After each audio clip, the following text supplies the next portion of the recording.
Welcome to edition of Let's Play Farming Simulator 2013 on Glenmalure Farm. Oh, that's what came out a little bit funny. Oh well. Alright, so we got a couple things going on today. As you can see, our wheat, I think it is. It's not sugar beets. Yeah, wheat. Looked like barley for a second there for whatever reason. Our wheat is ready to be harvested, and if you recall from the last episode, we finished cultivating the last, finished harvesting the sugar beets, and we also bought a new tractor. Let's hop over to this guy actually. Let's just set this guy up. Now, I had a couple suggestions to change out this trailer for the Joskin trailer from the previous episodes. Some people were saying maybe the Joskin trailer would be a better option than this, as it does hold more pigs, which is true. I actually tried it out off camera, and it does work. The only problem is it doesn't work as nicely as I would like it to. One of the things people suggested was getting the Joskin trailer because the axle is in the middle of the trailer as opposed to the back like this one has right here. So that was one of the reasons why people were suggesting that particular trailer. And it's a good trailer, so I could very well get that one. I know Craft Farm suggested I get the Pronar trailer, it's called, which is the one that Caravera 76 used on the old family farm. It actually holds less pigs than this, and that's the reason why I didn't get it. Let's go collect the eggs. I haven't done that in a little bit, apparently. I have 50 eggs I need to pick up. Alright. Is there one more egg somewhere around there? Anyways, we're good now. Alright, last episode we also picked up a... Actually, let me just grab this tractor. Let's just grab this guy here. So we're going to get this guy cultivating the field. Cultivating the sugar beet field that we harvested. I did most of the harvesting last episode, but this episode, obviously it's already harvested, so I don't need to harvest it. So that's the Dealio, so to speak. Anyways, I'm just going to grab the cultivator from over the side over here, and then we're going to set him on his merry way. I suppose I could use the new IH I picked up. There was a couple comments, some people were saying, why didn't I get the more powerful tractor? As I mentioned in the last episode, the reason why I got the more powerful the less powerful tractors because it has four-wheel drive. And in Ireland, having four-wheel drive is a benefit, so I figured, hey, might as well get four-wheel drive in this scenario because it does work with this particular map. So that's why I did it in the end there. Alright, so what I'm going to do is I'm going to get this guy set up, and then I'm going to move on to something else. There we go. Alright, let's set up this left side. Go around in circles. Apparently the Zill is in his waiting point. So, as always, we have pigs to sell, so I've already loaded up a load of pigs and sent them to the market. We have 72 pigs at this particular time. So as I mentioned in the previous episode, or one of the previous episodes, I don't remember which one it is anymore. But I mentioned that I would probably let the pigs kind of peter out, I guess is the word that comes to mind. Which basically just means let the resources I've put into the sugar beets and the silage just slowly go away. I might put some emphasis on it again in the future, but for now, I'm going to kind of refocus a bit on dairy cows, just because that tends to be what there is more of in Ireland. Wow, that was more difficult than it should have been. Alright, so let's get this guy rolling back to the farm here. Gotta wait for him to reach that waiting point again. Right there, How about here? There we go. Perfect. All right. So let's let's get this guy set up. All right, there we go. So let's line him up on this side. The auto tractor mode is the up down, so we want it in the circle mode. one on the left side active, and set him on his way. Should be good. Apparently he is not good. I don't know why he's not good. Why is he not good? Auto tractor off, auto tractor on. There we go. Just because apparently it was off for the right reason. Perfect. So, apparently people were saying a while back that this particular version of auto tractor works a lot better, version 1.2. I think it was Anders who was saying that this version works a lot better than the previous version, so we're going to see how it works out. So far, it seems to be doing the job, so I'm happy about that. Anyways, we're going to let him do his thing. As you recall from the last episode, we got the International 1486 right here. Let's go ahead and fire this guy up. Perfect. And... oh, it is picked up already. Let's move this straw off. Let's move the straw out of the barn here. And then we'll do a nice little turnaround. Oops. I don't know what I hit there. Must have been the wheel that caught. Yeah, looks like it was. This tractor seems so much faster for whatever reason, like the turning, I guess. I don't know what it is. Maybe it's because it's light in the front. I don't know. But it just seems really quicker, I guess, is the word that comes to mind. It seems a lot quicker for whatever reason. I don't know. It's funny, I realized this after I bought this tractor. Now I have two two loud tractors as opposed to one. So, go figure. Alright, let's get this harvest underway because this guy's just chilling out here not doing anything, and we should probably get him fired up. Let's raise that up. Probably don't want to drag that along the ground here. Is it going to fit? Barely.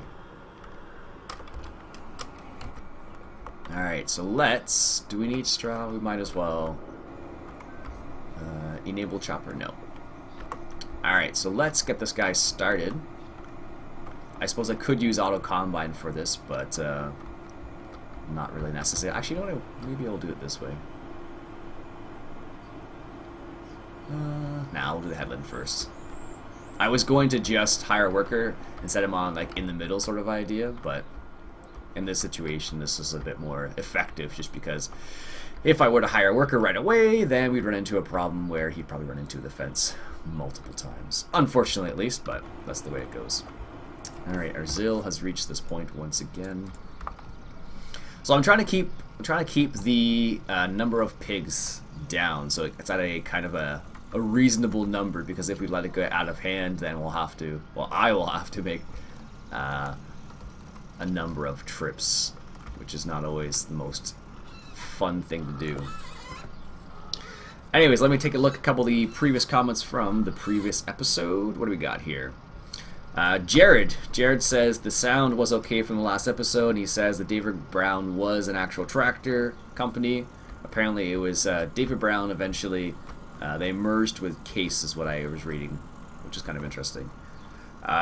Greg says, not a bad job harvesting. He didn't notice any sugar beets missing. So thanks very much, Greg.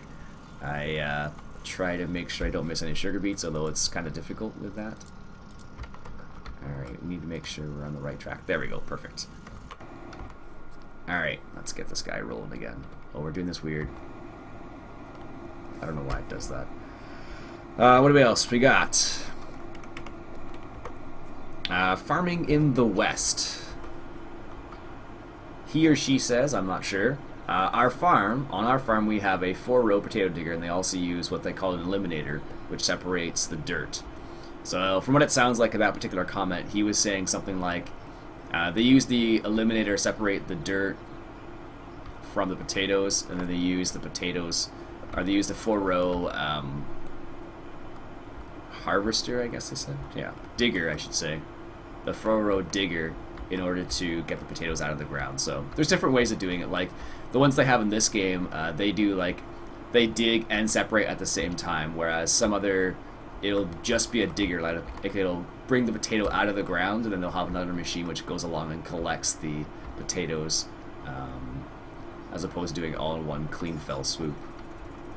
I think one of the advantages of doing it in like the 2-step solution is that you don't need a you don't need a very high horsepower tractor, so you could use a step something that takes the potatoes out of the ground and only does that, and then you could do another step of taking another tractor through the field and collecting the potatoes, basically. Although I think one of the problems you would run into in that particular circumstance, if you were to do that type of process, I think you would run into the problem of compaction, I would imagine. I don't know by how much, though. But I imagine by going over the field twice, essentially, you would be increasing the amount of compaction on the field in some certain areas. And I don't know if it would be that bad because you are digging up the dirt with the potato digger, but I imagine in between the rows it would probably be worse in that particular scenario, at least. So, but definitely doable. Definitely doable. All right, I'm gonna set it up like this, kind of in the middle, so he doesn't miss any on the other side. Then we'll hire a worker. Excellent. Let's hop over to the Zill here. The everlasting battle against the pigs. Craft Farm says the audio was fine from the last episode. Thank you. This is good to know. It seems like I have determined what the problem is, and it seems to be the other program I was using at the time. I don't know why. I think it's just to do with my particular sound card, as I've mentioned before. So what I'm going to do is going to use Open Broadcast software for a bit, and then I'll maybe test out Mirrorless Action again, and then we'll see how it goes. Hopefully after a patch will have fixed it, but there's no guarantee, of course. Jared again wants me to buy the David Brown tractor. I've been looking at that particular tractor and seeing how good it is. It looks okay, not a super amazing tractor by any means, but it's just kind of cool because it's not a typical tractor you would find, I guess is what it boils down to. So seeing like the David Brown name was kind of different than, you know, Case or John Deere or other ones you may see. All right, let's continue on here. Bob says, great video, didn't notice any skipping in your voice today. Also good choice in the tractor. He says he likes the fact that it goes well with the farm. Good to know there, Bob. People seem to like the choice. Oh, this guy's doing a pretty good job, actually. Maybe this is a much better version than before, because I don't think the other version would have gotten around that corner, so there you go. I think it was Anders who said I should get this one, so. Heather makes the comment of, first, oh yeah. So. I never understood why people did that, but if they want to do it, sure, whatever. Shane says, David Browns are good tractors, are very good tractors. I imagine they're probably hard to get parts for nowadays, though, because they're kind of older. Zachary wants me to get the duals for the International, so I can reduce the amount of compaction. That's a good point, Zachary. I could easily do that when I am doing things on the field, I guess. I just didn't want to spend the extra money. I guess we have it now, though, so not a big deal. Nash asks, what am I going to do when I reach 1,000 subscribers? Nash, I'm going to make a farming simulator video. I don't know. If you guys want me to do something for 1,000 subscribers, I can, but I didn't have any crazy plans to do anything like that. So let me know if you would like me to do something. I don't know what that something would be, but it's possible, I guess. FireGamer3 says something about the Internationals do have a problem with courseplay. And then RD Allen says they work with courseplay, you just have to tab away really quickly when you set it up to work with courseplay. So, and then Craft Farms also second that particular aspect where you can use them with courseplay, but they don't always work very well. So, Shane also says, please get the Ford 8430. Please, we have 3. Please get it. So, Shane, I might get it at some point. It's not a guarantee, of course, because you never know what you might need in the farm. I feel like I should replace the Ursus because it's a loud tractor, but I don't know what other tractor would be a good idea to replace it with. David Brown tractor, while a nice tractor, probably not worth it in this farm because it's actually less powerful than the tractors we have, so not really worth it in that scenario. We don't have that many options for compact, powerful tractors. These ones are less powerful than what we have, so probably I don't necessarily need one of these at this particular time. That one's less powerful, but also super loud. I could get one of these Ford County tractors. It's possible. But yeah, so like I said, there's probably, I don't necessarily need anything big at the moment. Like, we don't really need any bigger tractors because we are kind of in a situation where our farm is kind of like a small size at this particular time, and we don't necessarily need more tractors yet. And one of the other problems I run into is that I can only do, there's only so much that can be done at the same time, because Courseplay is not necessarily going to work for everything on this map, specifically because it is kind of a tight map. But, well, we'll figure it out. I was reading kind of a sad article the other day. It was in the Farmer's Forum. I finally got my Farmer's Forum, so I'm happy about that. But I was reading kind of a sad article. It was about a farmer who was just fed up. And he's like, yeah, and he was packing it in, basically. So he was like, no more farming for me, essentially. Which is kind of sad because we want farmers to continue farming as opposed to stop farming. So it was kind of a sad story in the sense that he was getting out of farming because of all the red tape you'd have to go through as a farmer. He was a beef farmer specifically, actually. So I guess he had some issues in relation to that. This guy's almost done. Nice. So he had some issues in relation to that, so it was sad. But it happens sometimes, so how powerful a tractor do I need for this? Oh, I forget. Owned 130, and this guy is 140. Okay, we're good then. Yeah, so he was saying that he stopped farming because he didn't want to have to deal with all of the stuff in relation to it.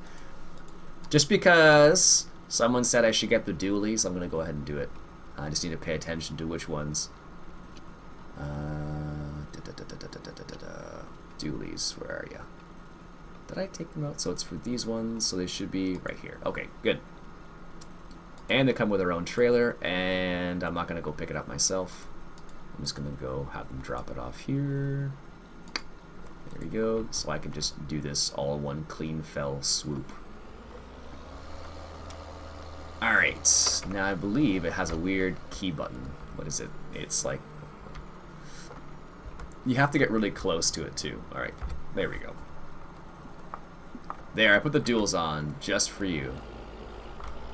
But it makes sense. It's a good point. You do want to reduce the compaction on your field, because if you have too much compaction, of course, you'll run into problems where stuff is not growing properly in those areas where there's high compaction, basically. So it was a good point. It was a valid point. So I figured, well, they went out of their way to make a point about compaction, so I'll go out of my way to get some dualies for them.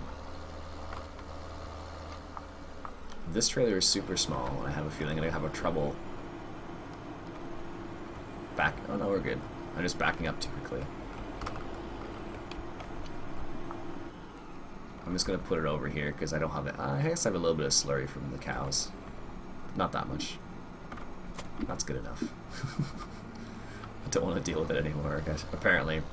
But yeah, there was a sad story about the guy. He was like, he ran into lots of issues in relation to farming. He was a beef farmer, and originally he was going to the auctions, but the auctions aren't very stable for him, apparently, where he was. So he was like, oh yeah.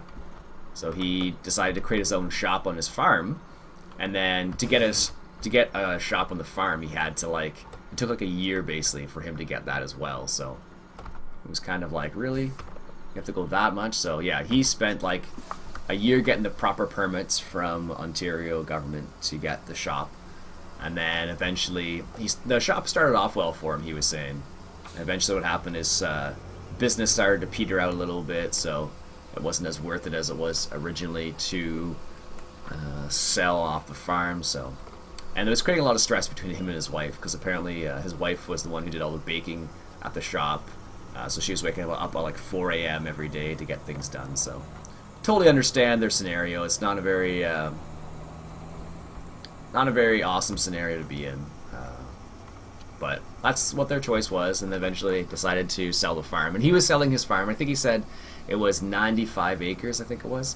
And he was selling it for $950,000. So that gives you an idea of how big a farm it is versus how much it costs to buy. So It was going to be 95 acres, I think it was, $950,000 for the farm. So gives you an idea how much farms go for in this area. Well, not in this area, but in Ontario at least. So, yeah, it's crazy how much. If you have the money these days, it's you can get into farming, obviously, but there's lots and lots of places where it costs a ton of money to get into farming. So, like I know where I grew up, some farms go for anywhere from mostly $400,000 for a small farm. So I know someone who bought a farm. It was a 50-acre farm with a house, a livable house on it, and it had some coveralls, but not a solid barn. And that place went for $495,000. So not necessarily the cheapest thing. So if you're a beginning farmer and trying to get into farming, very difficult. I actually listened to a podcast yesterday by John Siskovich over at the Growing Farms podcast on farmmarketingsolutions.com. And he was saying that he did actually, the whole episode was about buying farmland. He had an expert on and what some of the things you should do when you're trying to buy a farm. Well, at least not necessarily a farm specifically, but buy farmland.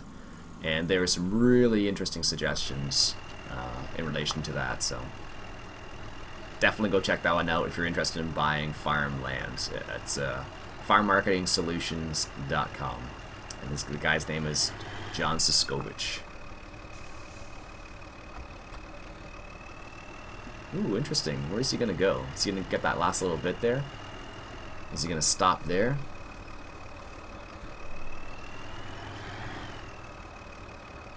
Or is he... Oh, interesting. So he's actually going to go back and get the other little bit? Or no, he's not. He's going to do a circle, apparently. Okay, well. Pretty darn good job for the most part. Let's have it active on the left side, so that should be good. Yeah, so it was a pretty interesting little podcast he had there. He had an expert come in, like the guy's a soil and land expert, basically. They talked about some ways you can get land, and one of the interesting ways that I don't know why I never thought about was one of the interesting ways was to go door to door, basically, and talk to farmers themselves and say, hey, this is who I am. I'm interested in getting into farming. Would you be interested in, leasing, on 2 or 3 acres to me so I could get started, sort of idea. And it depends on what you're trying to do. And in John's case, he was starting a chicken CSA, so a chicken community supported agricultural setup for free range organic chickens, and he needed a few acres of land to start his operation, basically. But yeah, he basically does that exclusively now. Well, that and some other farming stuff, but he does that almost exclusively. So it's pretty cool. He's a farm manager now at a farm down in New Milford, Connecticut. I can't believe I remember that name, but yeah, he's in New Milford, Connecticut.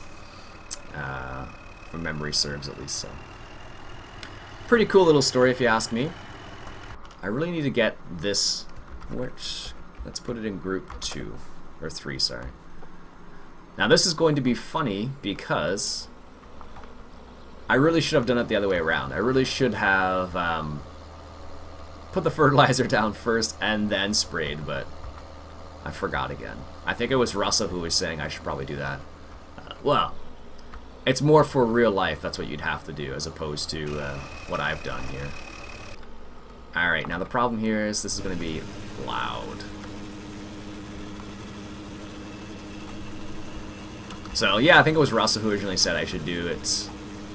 I should do it in that manner because it does make the most sense to fertilize first, then cultivate. Because what you're doing in that scenario is you are making sure the fertilizer gets worked into the ground, so all the nutrients from the fertilizer get put into the ground, as opposed to just putting it on top and just leaving it on top, because you're wasting fertilizer in that scenario. Oh, that stupid thing.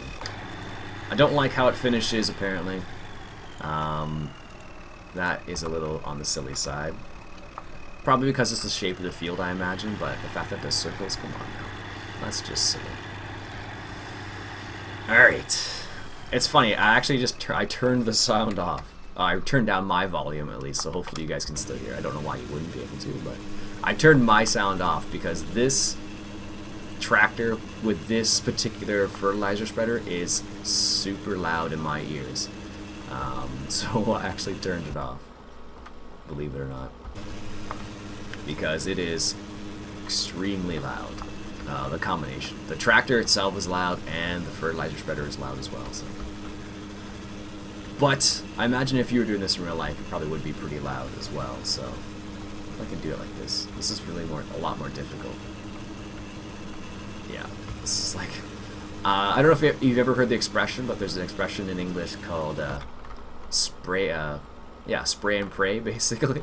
It's an expression from mostly first-person shooters, so it's like you just fire a whole bunch of bullets out into the middle of nowhere and hopefully you hit something. So that's what it kind of feels like with this a little bit. I guess this isn't too bad. This has got good visibility, so you can kind of get an idea of where you're supposed to be going, to a certain degree at least. It's not too bad. That'd be really difficult in real life, though, because you have, like, oh, I don't know, that wall that I almost ran into there. And if I run into that wall in this game, no problems. If I run that wall in real life, yeah, you're going to be running into a lot of problems. Alright, can we get this last little strip here? Let's just find out. I get the feeling we're going to run out. Oh, no, we'll be good. Oh, last little strip. I can't believe that. Anyways, yeah, so that was that's what John Siskowicz does with his farm. So I don't know. I follow a couple of podcasts in relation to farming. One of them is John Siskowicz's Growing Farms podcast, as I mentioned. Another one I like listening to is called The Beginning Farmer with Ethan Book. Both of those guys have interesting stories. Ethan at thebeginningfarmer.com, I think it is. He has like a very diverse cultural, not diverse cultural, what do they call it? Diversified farm. So he has like cows, he has pigs, he has chickens, and he has some fields as well with some crops, but mainly livestock. So it's pretty interesting to see the different types of beginning farmers out there and how people decide to get started in farming. Some people, start in farming when they're young because their parents are in farming. Other people develop a passion for it over time, and they want to do it for a living. But it's very difficult these days to do it for a living, so it's definitely not possible for everybody, that's for sure. But if you can do it, if you are able to develop an appropriate business plan to set up a farm properly, it can be very rewarding in terms of, helping people out and feeding the country with safe food in the sense that you know how it's grown and whatnot. So really interesting stuff these days in relation to farming and whatnot. Alright. Just got a drink of my cold coffee there. Nice. I do like the way this tractor looks, and because I have to do a lot of the stuff on this farm manually anyways, I don't mind using this tractor. And, whoa. I know it does somewhat work with courseplay. People have said that, and I know I've used it before in the past, so I know it works-ish with courseplay, but doesn't 100% work, which is why I don't tend to use it with courseplay. Which reminds me, let's check on our... Oh, he's one pass left. Nice. I think what we're going to do is we're going to buy another field. Because we have the cash to do that now. Alright, let's line this up here. It's funny, I kind of get conflicting comments sometimes about baling and silage and stuff like that in Ireland. Some people say stuff like, I never see bales in Ireland, and some people say I only see bales in Ireland, so it's kind of interesting to hear those two aspects. Because you get, on the one half you get like, yes, we do this all the time. Other people are like, no, never. So it's always makes me laugh because it's true. Depending where you are in any country, things are done in this particular way. So sometimes it's done in a specific way, other times it's done in a different way. So did we not get that much? Did I forget to fertilize this field or something? Because that doesn't seem like very much barley or wheat, I should say. Did I? I may have, actually. In my haste, I might have forgotten to fertilize this field. That's not good. Because I don't recall getting this little... Yeah, that's probably what happened. That's not cool. Not cool at all. Anyways, I don't know if you guys noticed this or not, but I actually finally recorded a course for Courseplay to take this grain out to JF Pub because I got tired of driving it myself. So let's just see how this guy makes out. So there's the first point right here, and he's going to continue on his way. And there he goes. So the hardest part probably is going to be this first little turn here. After this, he should be fine. Nice. Yeah, I probably didn't fertilize that field. I think what happened was I sped up time a little bit so I could harvest the sugar beets, and then I just saw it growing, and then I was like, oh, well, might as well harvest that, and I didn't fertilize it, so that's probably what happened there. We'll just consider it a bad year for the crop. That's what we'll go for. Alright, let's sell some more pigs. We're at $58,000. Let's go ahead and sell these pigs and then look at another field. Because we got the money now, let's buy another field. Might as well. Might as well indeed, so... Question is what field to buy. That is always the question we need to ask ourselves. There we go. Let's take a quick little peek here. What do we got? We can buy 11. We can buy 4. 4 is a pretty big field, actually. What about 14? How much is 14? Not quite yet. We can buy almost every other field. 16, where's 16? Down here. We can buy 11, 12, 13. I think we should probably take a little take a little peek over there and see what the size and shape of those fields are. Because we might as well buy the field that works for us. Gotta wait for this guy to do his little thing. Come on. There we go. Perfect. Alright, this guy's just chilling out here. So let's go take a quick peek at the other fields. We'll take a walk. Farmers walk their fields, so why don't we do the same? And in this case, of course, one of the reasons why farmers walk their fields a lot of the time is because they are checking out what's going on with their crop, you know, in terms of, do they have an insect problem? Do they, is it growing nice? Do they have some wet spots they need to be taken care of? Oh, this is field 9. That's not a bad size, actually. Field 9, 31,000. It's not too bad. It's a good square-ish field. And what about this one over here? What's this one? Ooh, that's a big field. What one is this? Oh, that's the 14. Okay.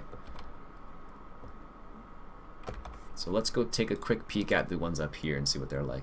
But I think field 9's a good choice. Let's go take a quick peek. Alright, this is 11. It's not a bad size. That's 28.47 hectares. And 12 is a little itsy bitsy one. Let's take a quick peek. Yeah, that's a really tiny one.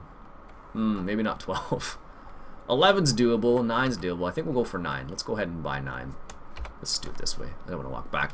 So this will allow us to increase the size of our farm slightly. So 9 is right below 10, so that's where our combine is anyways. And 4. Ooh, 4 is actually a big field. We can buy that one too, but that's going to leave us really dry. And field 1. Field 1's way too far away. Field 2. Don't have enough money. Field 14's too big. Can't afford it. What about field 20? Same thing for field 20, and yeah, all these ones down here are bigger, so we can't afford those ones. Alright, let's go for field 9. Bam. Done. So now we're down to $2,000. Yikes. The Unimog has reached his rating point. Excellent. So, looks like he was able to do it. So all I did was I basically just drove the truck here and left the waiting point, and then let him go on his merry way. So let's go ahead and sell this wheat because we need the money now. And we have some sugar beets as well we can sell. So let's just line this guy up here. How much we're going to get from this? We got 2,500 right now. We are going to get 5,000, so not too bad. Not the most amazing harvest, or price I should say, but not bad either. So what I did is for this particular route, I drove up, and then you can actually drive here and come back this way. And the only reason why I did that is just because it was easier to drive forward than turn around and drive backwards, basically. Otherwise, I would have to it would just be really odd if I were to set the course up the other way. But it's a different drive, and it keeps him keeps him out of the way, I guess. That's what it boils down to. Zill, you're in traffic? What's in traffic? Ah. Whoopsie.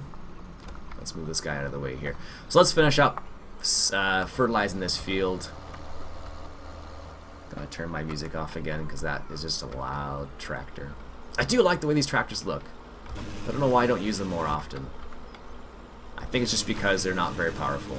They're not overly powerful. But on a small farm like this, they are, by golly, they are perfect.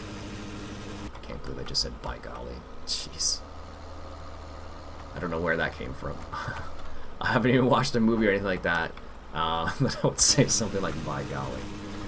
Jeez. Actually, I did watch a movie the other day. It was an old movie called Sand Pebbles, I believe the name was. Some of you may or may not know who Steve McQueen was.